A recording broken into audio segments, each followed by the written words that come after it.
Hey, do you have a public speaking engagement coming up? If yes, you are in the right place, because this is a quick training about public speaking and presentation. Now, let me be clear about one thing. I am not going to be able to teach you into an amazing public speaker within 20 to 30 minutes. The only way to become amazing at public speaking is to practice it over and over and over again. But what I'm going to do is give you a quick crash course on the main things to be mindful of when you are speaking on stage. But first, let me tell you a little bit about myself. My name is Karin. I work as head of PR at Bolt. But besides that, I used to be a debater, so I've represented Estonia at World Debating Championships. This kind of developed into a side hustle where I have coached high school kids to debate, and many of my students have also been to the World Debating Championships. And eventually, this led me to coaching public speaking to adults, which I've been doing for more than 10 years. When you speak in public, it can be broken down into three main components. It's the content, or what you say. It's the presentation, or how do you say it. And eventually, it's the visual impact, the overall sort of what people see and how they feel when you're doing that. Now, when you give it a think, how big a proportion do you think each of these plays in the overall impact? Yep, unfortunately, your content is going to be the smallest part of what people will actually think of your presentation, and the biggest part is what they see and how you make them feel while doing that. It's very often said that I don't remember what they say, but by the end of the presentation, I remember what they made me feel like. Now, let's look at all of these components one by one. First of all, content. When you come on stage, it's a good thing to introduce yourself, right? Because people need to know who are you, why are you standing in front of them. I don't know if you noticed, but in the beginning where I was giving my intro, well, I was kind of humble bragging a bit about what a good debater I was and how I do public speaking trainings. That was there for a reason, because I wanted to assert myself as an expert in public speaking. I wanted you to believe that I actually know what I'm going to teach you today. So whatever you're talking about, if it's your day-to-day job, or if it's like some other engagement, it makes sense to show people that you are actually the right person to talk about this thing. Secondly, logical build-up. It makes sense to give a very good structure to your speech. Usually people remember things in the groups of three, so you can always try to group it by three things, like I did in the last slide. We talk about content, we talk about presentation, and we talk about overall impression. Also, people love stories. If you tell a personal story, if you tell a story with a beginning and end with ups and downs and a narrative, people will remember this story long after they have forgotten the tables or graphs that you were showing them during this presentation. And eventually, give an outro. So at the end of your presentation, let people know what you kind of want them to do, right? I mean, if you want them to vote, or if you want them to, go and donate to charity. So basically it makes sense to end your presentation not with a thanks and walk away, but just tell people what you want them to feel or do as a result of your presentation. So next, appearance. As already said, what you look like has a very big role on the general impression that you make. Why do you think Zelensky looks like this during the war of Ukraine? It's because he looks like one of the soldiers. If he would be sitting somewhere in a fancy suit in his office, he wouldn't be one of the people, but right now he feels like one of them. I have often been asked, okay, I'm going to need to make a presentation about Bolt, or I need to go speak on TV. What should I wear? I usually say, don't wear a full suit, because, that's just no startup vibes, right? Whereas, if you would speak to a bunch of bankers or politicians, looking a little bit more decent or fancy might make sense, because normally people want to assimilate with the speaker. They like people who look like them. Then again, if you would be speaking to a bunch of 8th graders who come to visit Bolt, you could wear your recent Bolt hoodie because, well, you kind of just look cool for them. Next, the question is, how do you behave on stage?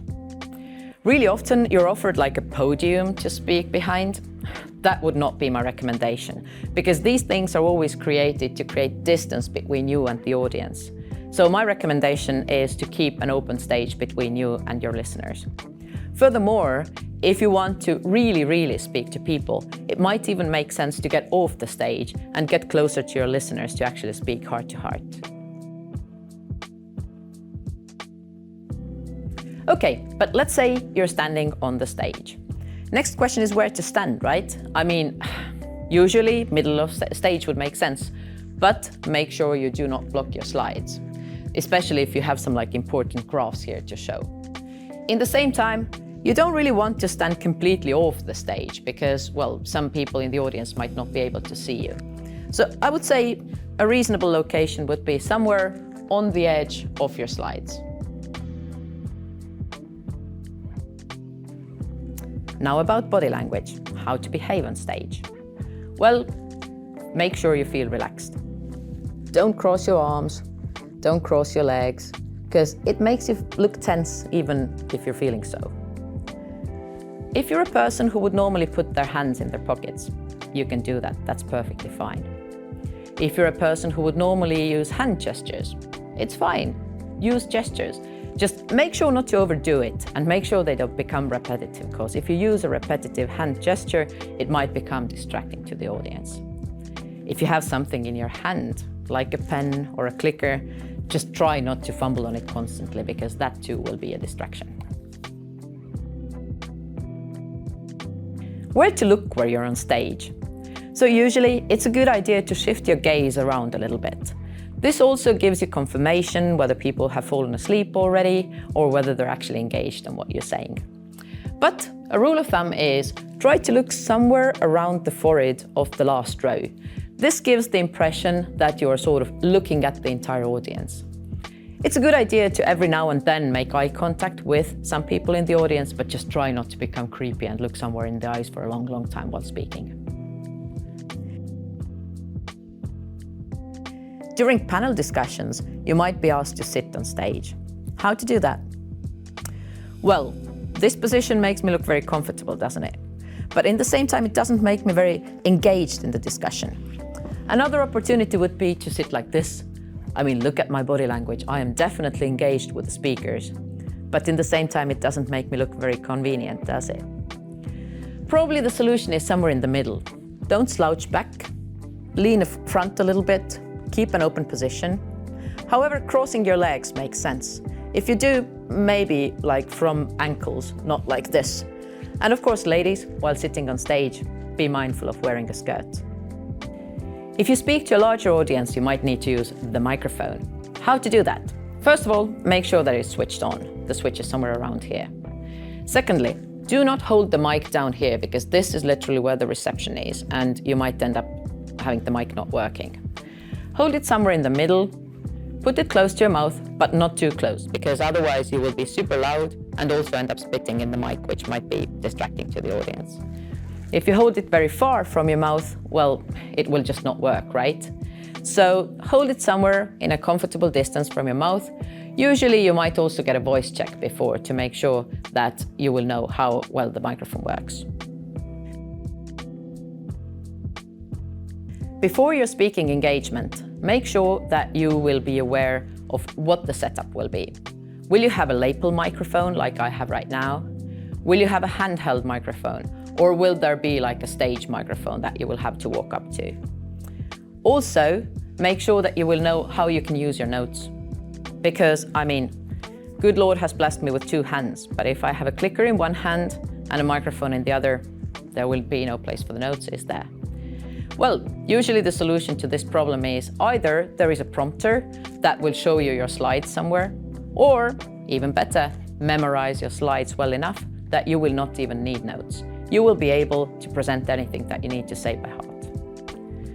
Another very important part of how you are perceived as a speaker is how you use your voice. Obviously, the loudness of your speech must be appropriate to the room.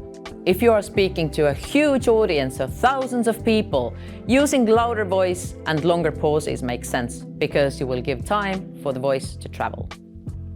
Then again, if you want to do a super intimate meeting with a few people, you might want to speak quietly. You might want to hold pauses and be a bit more thoughtful. Next question is about intonation. For example, if you speak in a very monotonous voice throughout your speech, you will feel a little bit robotic, and it is also very likely that the audience will fall asleep during your presentation. Therefore, you should vary your intonation. You should use different pitch. Go up sometimes when you have something that you want to go, a little bit higher about, or go lower. And also vary how loud you are with your voice.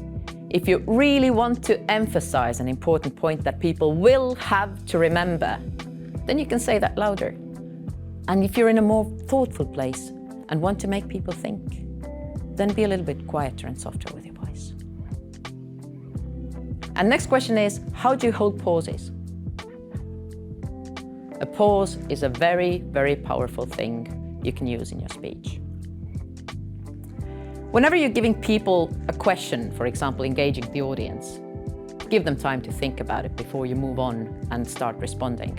And by the way, while you're on stage, a second seems like a much longer time than it normally does. So count to 3 in your head. Ask a question, has anyone had such an issue before? And then move on with your speech. Same thing applies when you switch to a new slide.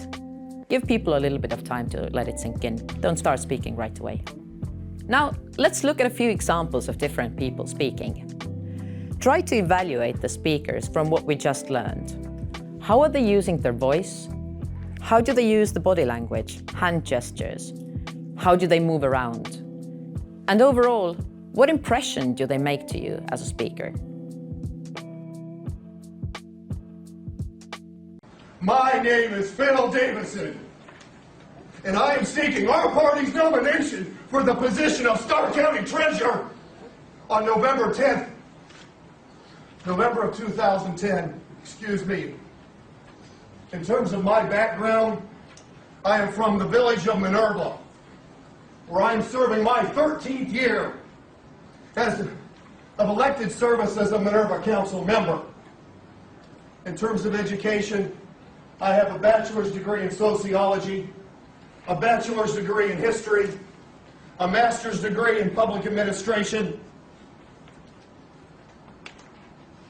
and a master's degree in communication.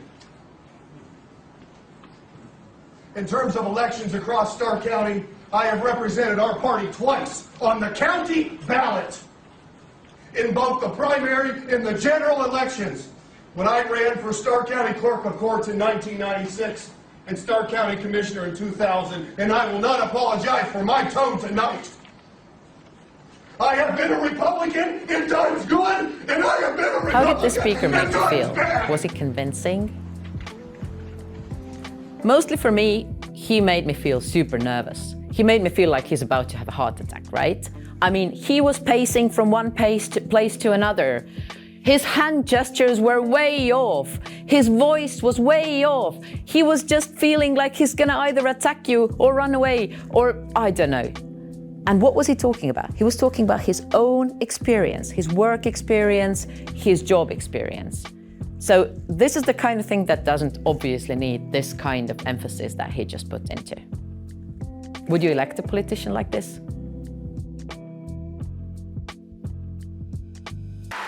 I was born in Slovenia, a small, beautiful, and then communist country in Central Europe. My sister Ines, who is an incredible woman and a friend, and I were raised by my wonderful parents. My elegant and hard-working mother, Amalia, introduced me to fashion and beauty. My father, Victor, installed in me a passion for business and travel. Their integrity, compassion, and intelligence reflects to this day on me and for my love of family and America. How did she make you feel? I mean, she was telling a very personal story about her childhood, about her family. Did her intonation feel like it? Well, not really, right? She came off as monotonous and robotic. Same thing about her facial impressions and body language.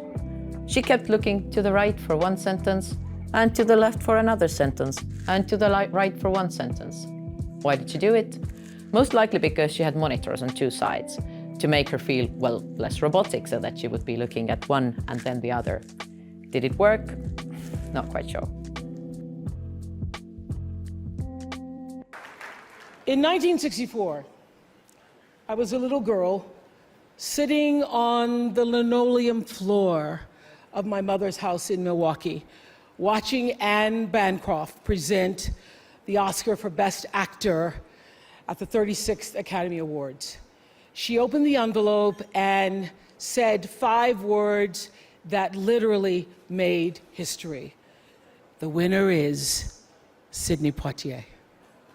Up to the stage came the most elegant man I had ever seen. I remember his tie was white, and of course his skin was black, and I'd never seen a black man being celebrated like that. And I have tried many, many, many times to explain what a moment like that means to a little girl, a kid watching from the cheap seats as my mom came through the door, bone-tired from cleaning other people's houses. But all I can do is quote and say that the explanation in Sidney's performance in Lilies of the Field, amen, amen, amen, amen. In 1982, Sidney received the Cecil B. DeMille Award right here at the Golden Globes, and it is not lost on me that at this moment, there are some little girls watching as I become the first Black woman to be given the same award.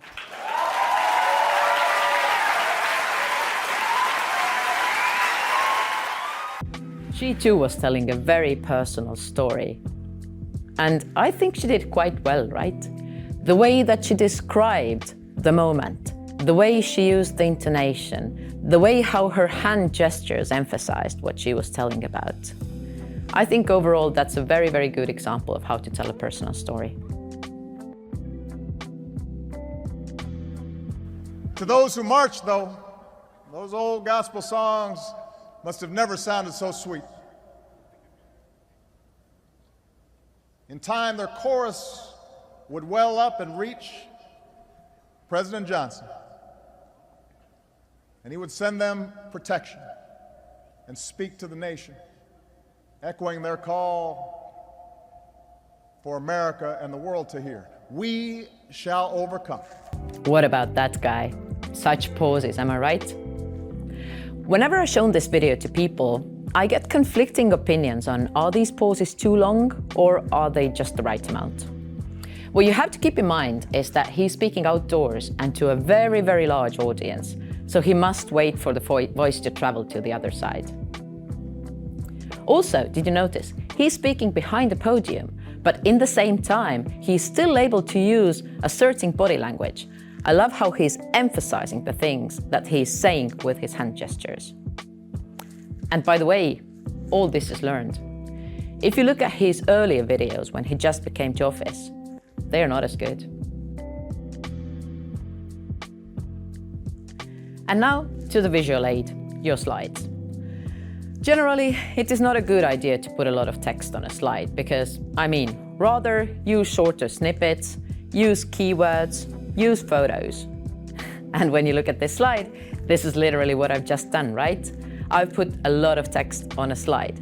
So if you give it a think, is there a way to shorten the first bullet somehow? That's right.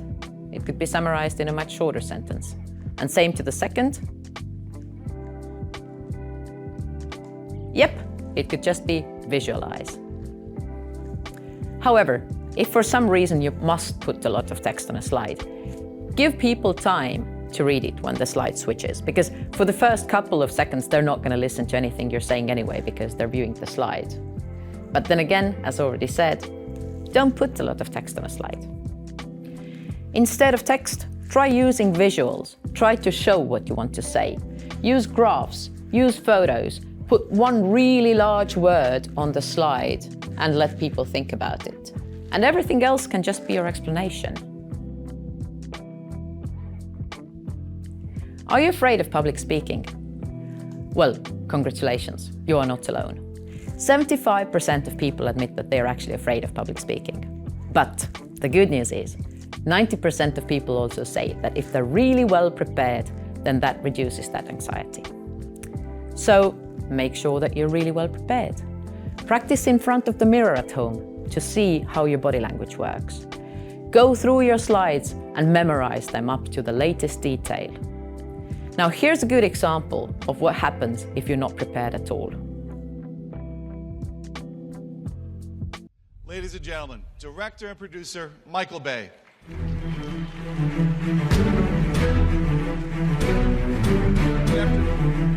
afternoon, Michael.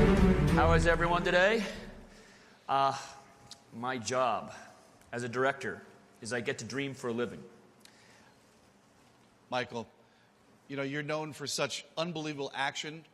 What inspires you? How do you come up with these unbelievable ideas? I create visual worlds that are so beyond everyone's normal life experiences. And Hollywood is a place that creates a viewer escape. And what I try to do is, as a director, I try to... the type is all off, sorry, but I'll just wing this. Tell us what you think. Yeah, we'll wing it right now. I try to take people on an emotional ride. And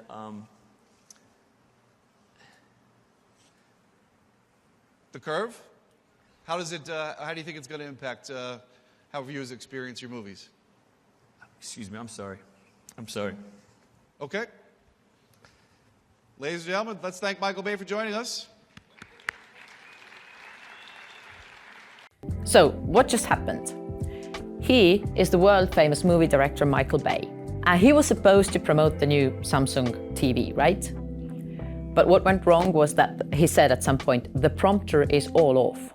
So essentially what happened was that the prompter that he was supposed to use for text didn't work. And, well, since he wasn't prepared, he didn't have anything else to say. How did you feel? Watching that video made me feel embarrassed on his behalf. And as an audience, you usually want people to do well. You don't want to feel embarrassed on anybody's behalf. So make sure you're well prepared. That was a quick walkthrough of how to speak in public. There were a lot of things to remember, right? But don't be scared by that. All of us started somewhere one day.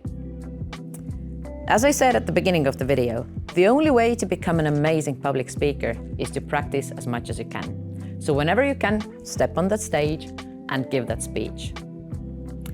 Good luck with your future speeches, and remember that if you have any questions, you can always DM me.